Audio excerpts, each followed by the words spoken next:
ആ ടീച്ചർ പറഞ്ഞതിൽ എന്താ തെറ്റ്? ഒരു തെറ്റുമില്ല. പക്ഷേ പറഞ്ഞ സ്ഥലം മാറിപ്പോയി. മതമുള്ളവരും മതമില്ലാത്തവരുമായിട്ട് ഒരുപാട് ആളുകളുടെ കുട്ടികൾ പഠിക്കുന്ന ഒരു മതേതര സ്ഥാപനമാണ് നമ്മുടെ സ്കൂളുകൾ. നിങ്ങൾക്ക് അങ്ങനെ മതപരമായിട്ടുള്ളൊരു വിഷയം പറയണമെങ്കിൽ അത് മതസ്ഥാപനങ്ങളിൽ പോയി പറയണമായിരുന്നു. സ്കൂളുകളാവുമ്പോൾ ഓണം ഉണ്ടാകുമ്പോൾ ഓണാഘോഷങ്ങളും, ഈദ് ഉണ്ടാകുമ്പോൾ മെഹന്തി മത്സരങ്ങളും, ക്രിസ്മസ് ആകുമ്പോൾ ക്രിസ്മസ് സംബന്ധമായിട്ടുള്ള ആഘോഷങ്ങളും ഉണ്ടാകും. അവിടെ വേണ്ടവർക്ക് പങ്കെടുക്കാം, നിർബന്ധമില്ല.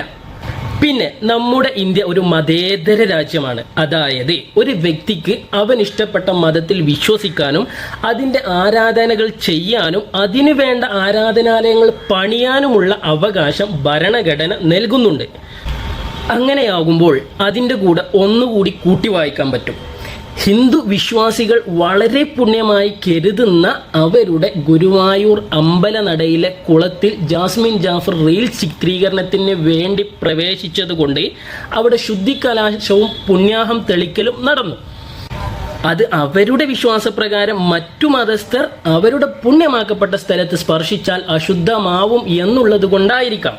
അപ്പോൾ നിങ്ങൾക്കൊരു ചോദ്യം ഉണ്ടാവും, ഈ പട്ടിയും പൂച്ചയൊക്കെ കാഷ്ടിക്കുന്നത് അത്ര വലിയ പ്രശ്നമല്ലല്ലോ, ഒരു മനുഷ്യൻ പ്രവേശിച്ചാൽ ഇത്ര വലിയ പ്രശ്നമാണോ? അവരുടെ വിശ്വാസപ്രകാരം പട്ടിയും പൂച്ചയും കാഷ്ടിക്കുന്നത് അത്ര വലിയ പ്രശ്നമായിരിക്കില്ല. അല്ലാതെ അവര് പൊതുസ്ഥലത്തുള്ള കുളമല്ലല്ലോ ശുദ്ധികലാശം നടത്തിയത്, അവര് പുണ്യമായി കരുതുന്ന അവരുടെ ക്ഷേത്രത്തിലെ കുളം. അപ്പോ മതേതര മൂല്യവും യുക്തിപരമായ മൂല്യവുമാണ് മതത്തിനേക്കാൾ വലുത് എന്ന് ചിന്തിക്കുന്നവർ മതത്തിന്റെ ആചാരങ്ങളിലേക്കും മതത്തിന്റെ സ്ഥലങ്ങളിലേക്കും തള്ളിക്കയറാതിരിക്കുക. മതമാണ് യുക്തിചിന്തയെക്കാളും വലുത് എന്ന് ചിന്തിക്കുന്നവർ മതം മറ്റുള്ള സ്ഥലത്ത് കുത്തിക്കയറ്റാതെയും ഇരിക്കുക. അങ്ങനെയാകുമ്പോൾ ഓക്കെ ആയിരിക്കും.